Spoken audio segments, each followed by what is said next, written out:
Hey there, guys. Rain Groom again here with another fun episode of PokeProfessionals as we have the esteemed Sophia Scott with us. Go ahead and introduce yourselves. Hi, I'm Sophia, also known as Nerdy Teddy, and I work mainly with Nerd Just Dice and sometimes on other channels. And I'm a stream producer, occasional player, performer, and an award-winning storyteller.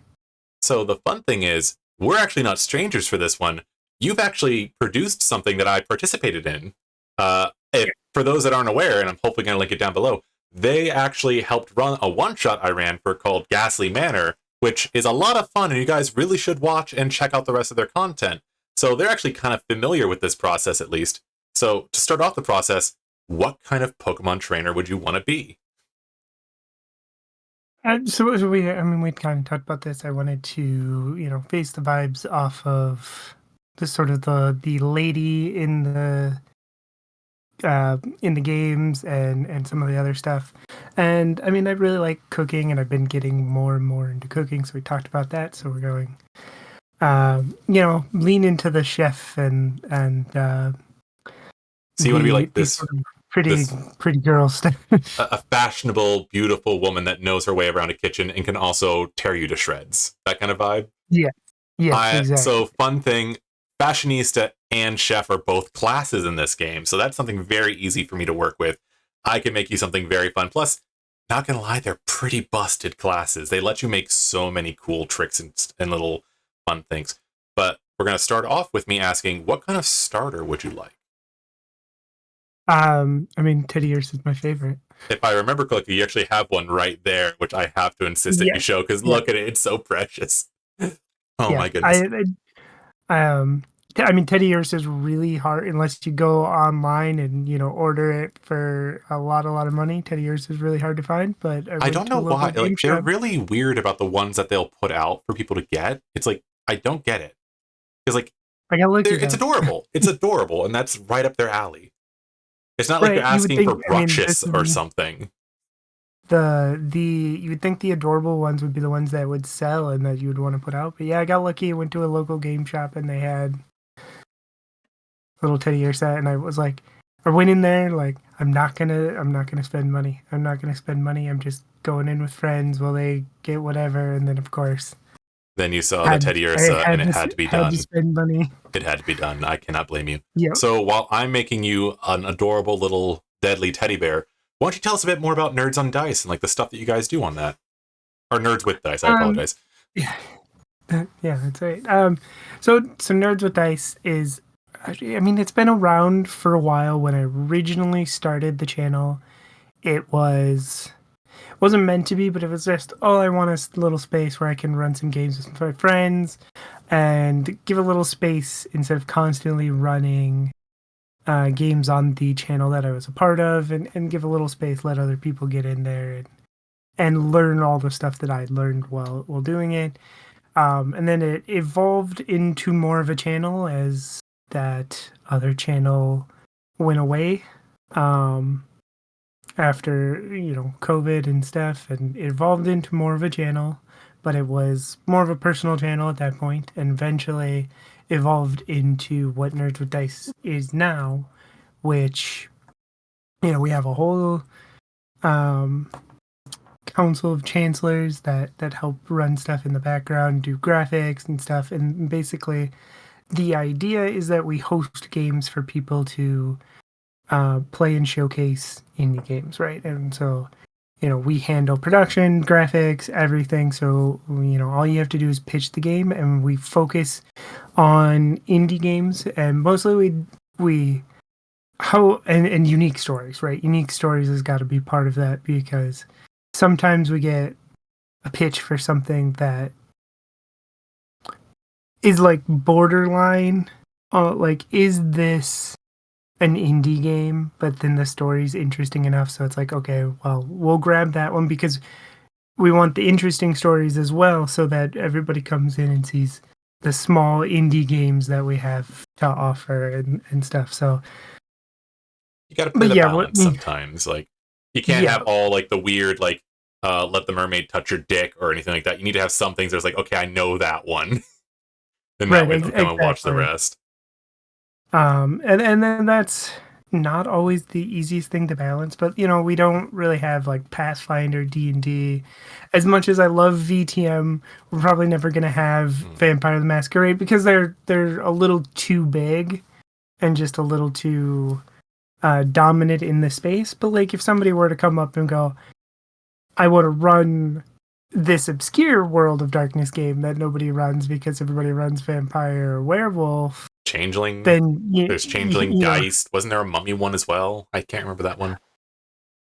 Yeah, there is a Mummy one that's really old. There's so the one that I technically won an award for was running some game called Deviant, and that was with Girls Run These Worlds, and that show was called what was it? Dark Rights and Other Forms of Exploitation was the title that I came up for that show, and that one's Deviant's a lot of fun where you're like, it's like a science experiment / like occult ritual thing, and then it makes whatever you've built as your character, so you're a little bit more of a Frankenstein. Almost a modern, it's a more modern version of the Promethean kind of idea, because that's also a game where you literally are the Frankenstein. Yeah. But instead of in Promethean is often more of an inanimate object. So like even if you're in Promethean, if you're a corpse, you are still inanimate when you are brought back. Whereas in Deviant, you do die and come back, but when the stuff happens to you, you were down, and I got off track. But yeah, so no worries. It happens. But I honestly, that's the reason that we ended up clicking, is because I had a fun story to tell and a system that's been out for ages that nobody really remembers anymore. So it worked because I just didn't have the ability to run my own thing. So we clicked. Again, guys, it's a lot of fun. Please go watch it. I need the validation. I mean, absolutely go watch it. The people we had playing were absolutely fun. We ended up with a bug type ace and basically an SCP soldier as they went through a haunted dollhouse. It's a lot of fun. Go watch it. But speaking of fun, I made you a busted Teddy Ursa. So unfortunately, they can't see my screen currently just because every time I try to make that work, it makes everything fall apart. But essentially, they have a Teddy Ursa that is completely kitted out to be the thickest teddy bear possible. They are also going to get a bunch of bonuses from your classes in a moment. We're going to have that pop. But currently, they have Leer, Lick, Scratch, Fury Swipes. They have a redonkulous 62 HP at level 10, which is very thick. And they have a very fun special ability. So the way PTU works is the abilities come by what their level is. So you start off with 1 until you get to level 20. The one I gave you was Pickup.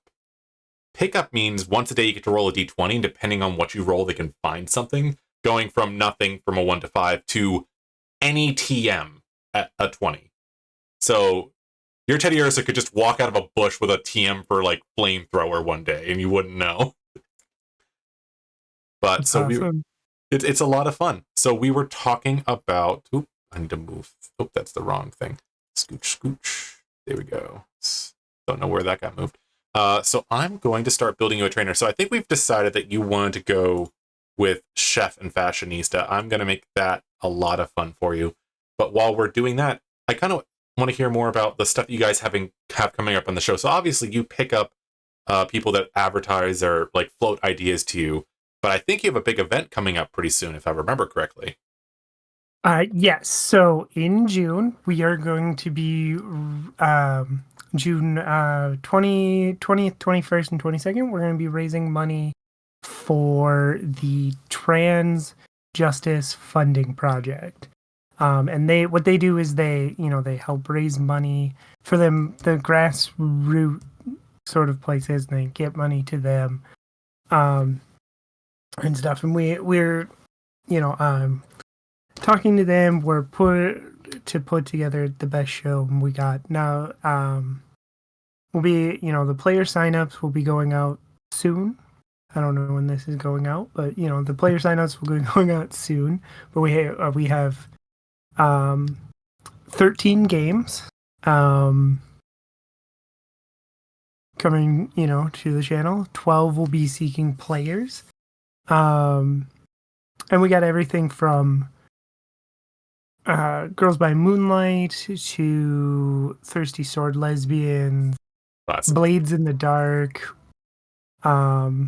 More so if you're familiar with the channel, we've had recently a lot of a game called Wildheim. We've been working with Awfully Queer Heroes as they put out their Kickstarter and stuff, and then we have a campaign that's going to start running, and it'll run in little arcs and chunks, but it'll be running indefinitely on the channel until the GM and players get bored of it and stuff. But and Vivi, who's running that campaign and has run all of the other Wildheim stuff for us, is going to kind of started doing an almost continuation of the story for the one shots, and as each one is based on the season. So the first one was winter, and then just as the Kickstarter was ending, she did one on spring, and now we're getting summer here, and that's going to be a part of the charity event. So I'm super excited. We have 2 panels, one on exploring gender through cosplay, and one on exploring identities, sexualities, and stuff through your characters. I'm currently playing a very voluptuous and strong cow person in a Blades in Dark campaign over in Single Step Gaming right now, named Norabelle. She is an adorable, very shy, currently thirsting after a very toxic lesbian relationship that she should not be thirsting after, but she's just dangerous, and I just like that about her. It happens. It's a lot of fun. And then we got 4 interviews. So we got I suddenly don't remember names. If you happen to remember the date, that'd probably be something you should say now. June. It starts June 20th at 4 p.m. Central. The plan is to do a little opening ceremony for the first little bit, let people trickle in, have some audience interaction, and then it'll run continuously as a marathon. 48 hours, if I remember correctly. Yes, 48 hours. All the way till 4 p.m. on Sunday. So it's gonna be, it's gonna be a lot of fun. So is that one running through Twitch, or is that gonna be YouTube, or is it happening on both? It's gonna just be happening on Twitch. Are you guys also gonna be trying to do a subscribe-a-thon type of deal, or is it only for the charity? Only for the charity. Gotcha. So I'll try to see if I can work with you on scheduling. That way it popped out at the right time. This should actually be coming out in June, and I will be trying to preface this so it happens just before it releases then for you guys. So please, when this goes out, it should be happening right around June 20th. Please set yourself a reminder. Check out that stream. It's going for a great cause. Help them out a bit. I'm going to ask you some more questions about the games you guys are going to be running in the panels. But first, I want to go over some of the fun stuff you get to do with these classes you snagged. So, Chef and Fashionista are 2 really fun classes because they do basically the same thing in different ways. They give you a bunch of different buffs. So Chef is you get to make a bunch of different snacks based on your level, the level of the skill. So you need intuition on this one. And so basically, we've all know how like Pokemon like sweet, salty, all that stuff. So if you give them a food that they like, it works out fine. But if they don't like it, some of them give them the enraged condition. So try not to give them things they don't like. But an additional fun thing is you get to take an additional feature called Hits the Spot, which is every time they eat a food that they get a buff from you, they also gain twice your intuition rank in temporary hit points, and it can stack. Oh, that is super cool. So currently they gain 8 extra hit points. So your Teddy Ursa is going to be rocking into battle with roughly, I think that was like, 1 second, I'm curious. Your Teddy Ursa is going to be rocking into battle with 70 hit points once they eat their sweet. So you're make all that fun. The more fun one, in my opinion, is Fashionista. So you just get to make all sorts of fun extra gear. You're basically an artificer with clothing. So you can give them all sorts of fun little gear that gets bonuses, and you also can do something called a dashing makeover, where you spend some extra points, and for the entire time that you have it bound, they gain the ability of an item without having to carry that item. So you just walk up and it's like, really, darling, that? No, let me fix it. And they'll just go in there and make it look pretty. It's a really fun little assortment. I think that it's going to work out great for you. So while we're doing that, I do need to ask you, so you have to be good at intuition, and I gave you good charm because that has some fun stuff I thought you would like in that class, but you do need to pick some things that you're bad at. So I personally think that having things that you're bad at when you're a character helps you roleplay. What are your feelings on that? Oh, I absolutely love it. Any game that has like the yeah, I mean, honestly, World of Darkness, right? You Thank get you. Yes.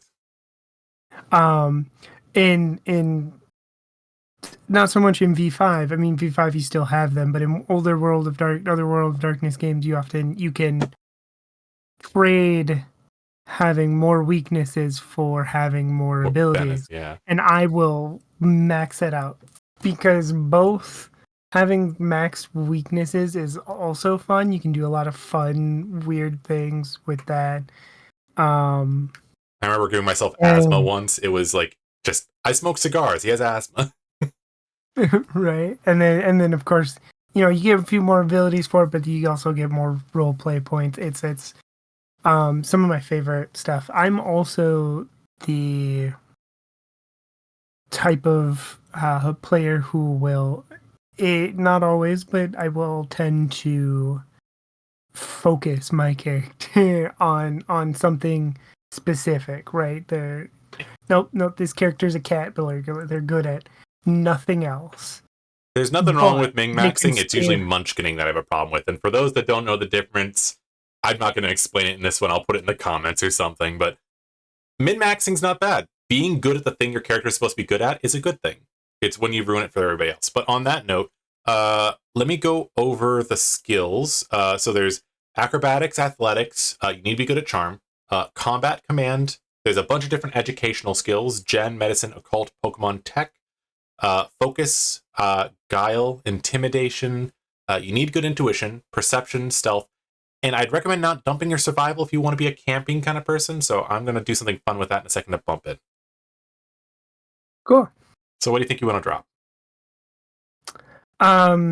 So Guile, Yeah, I don't see stealth. her being a liar. She seems like she's just straightforward and tells the truth. No. I mean, I've done plenty of very pretty characters who are very good liars. I mean, that's my favorite in VTM is Toreador, and that's the bread and butter is Makes sense, being yeah. very pretty and lying. But Pretty privilege. uh, and I'm suddenly forgetting what Um, the other. I'm assuming that you want to stand out, so stealth might be another one that you're not great at, I'm assuming. Yeah, stealth is definitely not her thing. And honestly, most of the educational skills tend to be for only people that are like trying to devote themselves to like a smart class, if that makes sense. So maybe you can drop one of Right. Yep. those. So there's general Um, ed, medicine, occult, Pokemon, and technology. medicine is great. You have Pokemon and doctors for that. I don't need to know medicine. Exactly. Medicine, ed. So, now I'm gonna start working on your edges, and I'm gonna kit you out to be the best kind of survival camper glam. You're rolling up in an RV style type of vibe. But while I'm doing that, so you were talking about you're gonna have a bunch of different like things go. There was Girls by Moonlight, Blades in the Dark, all that fun stuff.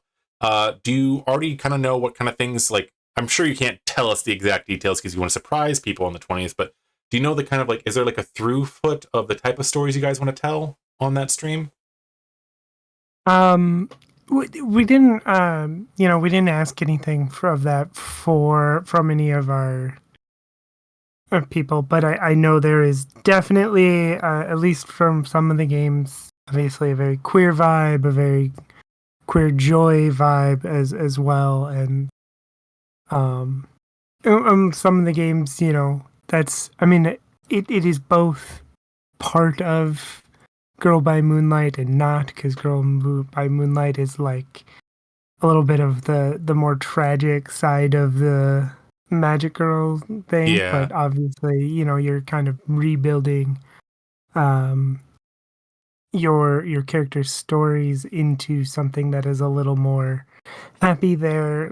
Not But I quite also Madoka know, Magica, but still not Sailor Moonish. right, but we also have someone running Glitter Hearts, which is the Sailor Moon Yeah. happy, more happy magical girl stuff. But I'm a horror fan. I'm going to be running a horror game called Slash, which is about making like B movie horror type slasher stories, and so I'll be running that. So there's not really a through line, but again, and then Thirsty Sword London again with the queer stuff, obviously Thirsty Sword lesbians. But that is also going to be that's Oops All Ace. So I believe the plan is to have all the players be asexual in this Thirsty Sword Lesbians game. So that should be a blast. Hopefully that didn't get recorded. I forgot to close my window. Whoops. I'm actually very curious about Slash. It's actually not one I'm familiar with. Ironically enough, even though my last campaign was entirely based on body horror and existential dread, I don't typically do a lot of horror campaigns, partially because I find that it's very hard for players to become willing to be vulnerable enough for a horror campaign. I don't know if you've ever had that struggle where it's like, hey guys, I'm going to be running this one where you're all fighting against, think the insurmountable odds, and they're just sitting there calling your bad guy Bone Daddy, and it's just like, come on, guys, you gotta work with me here. It's really, really, really about the group, right? Yeah, Having sorry, I apologize. no, you're fine. It's really about the group. It can happen. It happens in every stuff, and you can nudge them back on. I think some of the terms we use like metagaming and railroading get overused sometimes, but I agree, honestly. sometimes it's not a bad thing to give your players a healthy nudge or sit down and say, hey, this is the game we're playing. I mean, I also am a Power Rangers fan, and for a while I ran a series of games called Millennium Night, and there's a few others. There's like Millennium Night Turbo Jungle and all this stuff. And when you sit down with a game like that, right, you sit down and you're like, hey, I need you to buy in at least somewhat to what is happening, Be because vulnerable. it Let yourself be weak. right, right. It's just like in this case, it's like Power Rangers is inherently a little ridiculous, right? You get a magic coin that lets you put on a magic outfit that then you go fight the strangest monsters of all time, right? Power Rangers and Magical Girl are literally just the opposite sides of the same coin with just a little bit more yelling, and that I'm gonna stand by that. The difference Yes. between action figure and doll are not that different. It's just branding. Oh yeah, absolutely. And so, but look, when it comes to it, you got to buy in, and this goes for horror games. If your players aren't bought into the same story as you're not telling the same story. So it's really about who you're playing with and getting them bought in on the story. And sometimes if they're getting a little off track, you just gotta nudge them a little bit and go, hey, I need you to remember what's going on here. But Focusing. Slash isn't so much for campaigns as it is for shorter stories. Yeah. Um, it's specifies the three acts in the way it works and in the storytelling. So they recommend either one session or three, right? Yeah. So if you do it in three, then you got your act one, Your act act two, two, your act three, your third act twist, all that fun stuff. right? Which is probably, I think, would maybe be the best way to do it in terms of the game, giving each act its own slice. But I'm interested to see how it'll go as a one shot. not to get too distracted off the topic, because I actually am kind of curious about Slash a little bit. Does it actually intentionally, like, mechanically reinforce the idea of the 3-act structure, or is it just kind of like left to GM manipulation? I believe it is in there. I know it is in there. Okay. I'm still familiarizing myself with the rules while I build everything up, but I feel I that. was I was mostly first focused on like the rules on like what my story is gonna be and stuff. Now that I have that idea, now let's go back and Figure out how to fill make in it the work rest. But mechanically. yep. I remember that there was a time I was running a game called Heckin' Good Doggos, and it's like, I knew the story. I knew exactly what I'd tell. I'm just sitting there going like, how do I remember the rules? And the funny thing is, Heckin' Good Doggos is not that complicated to run. It's just you're nervous running a new system for new players because it's the expectation that you're going to guide them through. So before I forget, we've got you partially finished kitted out here. So we're going to talk about some of these fun edges I gave you. So the way this system works is features are basically your main stuff. They can either be classes or general features that are still your big effects. Those are the things that are going to be just your bread and butter. Edges are going to be like the seasonings, sprinkles, everything, bagel flavor, all that stuff. The stuff I end up giving you is basic cooking. You needed that to be a chef. So it lets you do baby food, which lets you help level up young Pokemon, which is really cool, very effective. And then basically snacks and other treats. The other stuff I gave you, though, is more fun. I gave you categoric inclination. It lets you pick one category out of the three, mind, body, and spirit, to just add a +1 to every skill check with. So your spirit's up. So you're really good at charm, command, focus, and intuition. Your vibes are immaculate. You have that locked down. The other stuff I gave you is basic survival. So you're very good at camping. You know how to handle yourself out there. Let somebody try you. And the other cool one is Traveler, which lets you substitute your survival skill check for one of your athletic abilities. So you can still be a dainty traveler without having to deal with all the muscle mass, and all that ridiculousness. So I'm going to hold off the last little bit. I did forget to ask, what is your starter's name?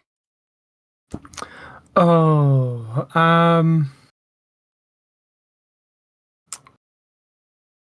names are always, I think, the hardest thing to come up with Pokemon, especially when you've been playing for so many years, you know? It's like, oh, I could do this name, but wait, I used that one 2 games ago. Right. It's Teddy Ursa. I've never actually done this name for a Teddy Ursa. Let's just go with Honey. I think it's a simple, Honey's a easy... classic for a reason. Yeah, and especially for a Teddy Ursa. The funny thing is, Teddy Ursa actually ends up with an ability that's called like Honey or something like that. I can't remember exactly what it's called. But I honestly like the name Honey for a Teddy Ursa, especially because when it evolves into an Ursa ring, it's just like, come here, Honey, and just a giant brown bear ascends into the view. And then now you got Ursa Luna at the, so now you get this other like monstrous bear too. So yeah, that one hasn't been put in this one because the game ended before Ursa Luna came out. But fans have made expansions, so if you want to delve into the fan-made content, they have made Ursa Luna. Oh my god, and that thing is beastly, as it should. Blood Moon and regular Ursa Luna are just scary. Speaking of scary, though, because I don't want to forget this too much, because I'm actually kind of like vibed into it now. So you're making your own campaign. Can you give us any spoilers on the game you're going to be running, so people are like keyed in on showing up for the stream? I can give a few details. So it'll be this fall. I have some personal stuff happening, and I want to get past that before I run anything. But I am currently planning to run The Walking Dead as a midwestern zombie apocalypse game. Mm-hmm. It's gonna, the idea is gonna be, it's gonna be indefinite. I'm gonna run it until I sign up for it. So hopefully I'll be swapping out players and stuff and telling a really cool story that way. And then I'm gonna be alternating it with other campaigns so I don't get bored of The Walking Dead. So I'll be breaking it up, right? So I'll do 16 session seasons for The Walking Dead, and then we'll have like a mid-season break, and then we'll go do something else. And the first game I'm going to run alongside it is called Rebels of the Outlaw Waste, which is a retro apocalypse, like, rebel game thrown over the um post-apocalyptic stuff, thrown over, tyrants and stuff. And Yeah. the vibes are great. It's a lot of fun, very, you know, bright colors and all of that stuff, giving into sort of the Mad Max vibes and stuff as well. Is it So like Saturday night cartoon or Saturday morning cartoon mixed with Mad Max kind of splish kind of vibe? yeah, I would say that makes sense. I'll actually pull up the H page and send it to you so you can kind of I'll have that see. pop up on screen right about now so people can take a look at it and get the vibe. So if that's what you're running for your own personal thing, so I don't want to forget the stream because I kind of want to pull back to the charity stream just because I feel like that's the big cool thing we don't want people to forget about. So forgive me if I missed it, but I don't remember if you mentioned the name of the charity you guys are running for, or is it? Do you mind saying that one again for us? Yeah, I can say that again. It's a Trans Justice Funding Project. I think I've seen that one before. I think I bought a T-shirt from something recently that was also donating to the same thing. Can you tell us a bit about their mission, what they tend to do for folks, just so we can know? Yeah. So Trans Justice Funding Project, they are a community-led funding initiative, and their goal is to get more money to the little grassroots trans organizations that are all over this country that do great things like get trans people free clothes and fight all of the various injustices that are out there and all the little tiny things that trans people need help with. So, and that is so their goal is just to help get money, because it can be really hard for those organizations when they're a lot smaller to get out there and get the notoriety of something like Trans Lifeline, which gets a lot of money from people who, because it's people have heard of it, they know of it. Whereas, I have a local organization called Transforming the Valley, and they do support groups, and they do a free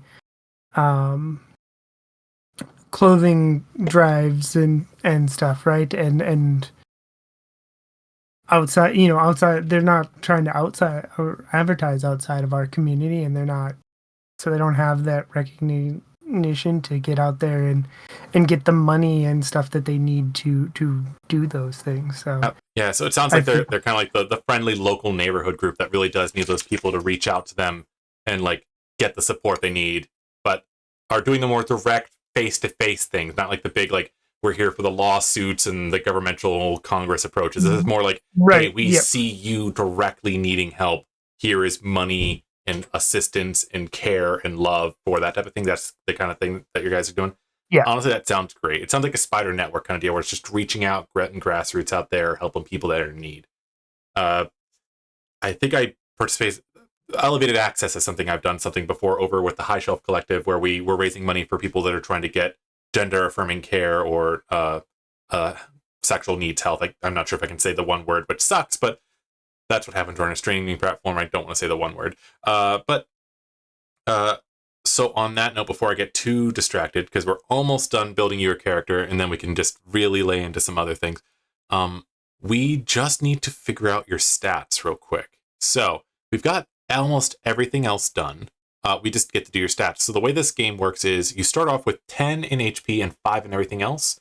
Then you get to pick which stats you want to give up to. You have 10 total extra points to a lot. And you can put up to 5 max in one stat.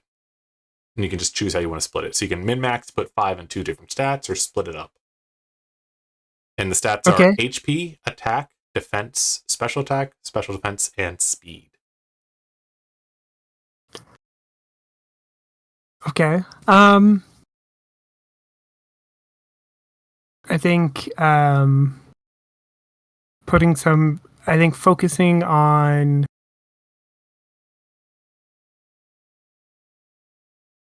HP and defense is more the vibes here. That makes sense. Yeah, I understand attack. that. She's a hardy lady. Um, That does help you out. That gives you 57 HP, which is really good. Oh, yeah, that is really good. I played this game a really long time ago, and all I mostly remember about it is it was kind of a little bit busted. It is a little bit busted. Good. It's a fun game, but it really needs to be balanced out. So they have done a bunch of erratas to this game. There's the last one that happened was like roughly 6 years after its release. It's 1.05 thing, and then they did some other releases. I currently only discuss the things that are happening in the official book, just because I hate saying it when you're speaking to a lot of TTRPG players, they don't want to go through all the splat books and the side errata. It's a lot to handle, but it is out there. I do recommend checking it out. It does add a lot of balancing stuff. It does adjust a lot of the status conditions, which did need some adjustments. But to be fair, when you're playing Pokemon, you're also trying to make things busted. I think one of the things I really did appreciate with this game is they looked at things and said, okay, Trick Room and Stealth Rocks and all this stuff, that's really abused. Let's make them good, but let's power it down just a smidge so not everybody just does the exact same thing. Right, yeah, no, that's cool. So before I forget, just because I'm curious, I want to pull back to a different thing just because we were talking about it earlier. So you guys and your channel, the way you operate is you find people that want to run a system that might not be that well known or tell a story that might not have been done before in a system that is kind of known. How do you typically find folks that might be interested in doing that, just for the viewers at home? Yeah, so we have a creator application that is open at all times. You know, it is. We are not on. Well, I mean, our account exists on Twitter, but we don't. You know, we don't use it anymore. So we are only. Yeah. We are only on Blue Sky now. So we just updated our creator application, so there's a new one that is pinned on our Blue Sky, and of course you can just come into the Discord and ask, hey, can I get the creator application? And you know, somebody will be there to hand it to you and get you set up for that. So yeah, and then you just fill it out, and then the nice thing about the new form is it actually notifies me when I get somebody submits. So then, you know, we'll get in touch. Chancellors will look at it, and we'll decide, you know, if it's right, and then we'll go out and I will reach out, figure out scheduling and all of that stuff, and get find that the players and all that fun stuff. Yep. I still remember when I sent you mine. I think I sent you like 3 different ideas for a game. It's like, well, they could be Pokemon Rangers, they could walk through this haunted dollhouse, or they could all be doing a contest to see who gets to be the new gym leader for a temporary pop-up gym. And it's like, please accept me. And it's like, I think you're like, these are all great. You need to pick one, I think is how you ended up telling me. It's like, I'll go with the haunted house one because that's the one that's nearest and dearest to my heart. I initially had made that one for a charity game that happens near me that fell through. And so I was like, I really want to run this. So obviously, when you guys watch this video, it's going to be hopefully happening around when their charity event's happening. So please go check that out. But I'm also going to have links down for all their socials down below. We're not quite done with the video yet. There's a little bit of time, so don't click away. But that will be down in the description down below. Check out their stuff. Like them, pin them, share them. You know, we live off of the horrible algorithms that exist, but not on Blue Sky. That one is just purple. People facing. I just said purple for some reason. I think it's because I'm staring at my thing and realizing my flag is backwards because I take it down earlier to iron it, and it's not facing the right direction and it's bugging me. But so the last thing we have for your trainer before we get to like just finalize it, you need to give them a name. The hard part, naming your character. See, the favorite name, the best name I've ever given a character was my Pokemon trainer back in the day, and that was Ever Kismet, who was very much a character like this, though she was a little more evil because it was we were the bad guys. Everybody loves doing bad guys in Pokemon for some reason. I don't get it, but like not to harsh your vibe. Obviously, there's a reason people like doing it. Yeah, so I joined that game after they'd already ran a few sessions, so um they were already villains, so I They just were joined already in villains. was a villain, and so we were, but she was very much a very similar character, very much about like the princess type, and her evil thing was very much like her privilege and like how she felt like she deserved these things. Was she Like her Jezebel? parents were Was she Jezebel based? uh not really. The idea was her parents were actually the like Pokemon head of the Pokemon Rangers, Oh, like gotcha. keeping everything in line type, or the Pokemon police. I guess police are a thing in the Pokemon There's police. world, There's and Pokemon they're police and like, there's Pokemon Rangers. There's like two different things. They do different yeah, stuff. Yeah. yeah. So they're like, oh, we're out here keeping the peace and stuff, and they were passing on the leadership to her brother. And even though Oh, she didn't actually want to be, the it was head the of this snub. organization, it's the snub. She Yeah. feels like she deserves it regardless of whether or not She she wanted the wants it. opportunity to So say no, I don't now, want it, but they just skipped it over, and now she's like, well, I and didn't want it, but now I'm gonna be bitchy about it. yeah, exactly. And that was her thing. So very much, but I was really thinking of her as a sort of a princessy character. So Ever Kismet was such a perfect name for her. For this character, oof, I think that is a hard one to. I feel like I'm usually pretty good at character names, but let's Go see. with your vibe. Just go, you're thinking lady. You're thinking something kind of princessy. What's a good like princessy, flowy, olden style, but still current modern name?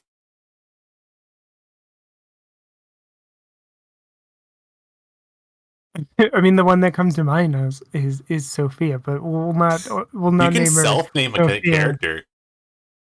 Yeah, I've never actually done that. Never Sophia self named a Tremaine. character.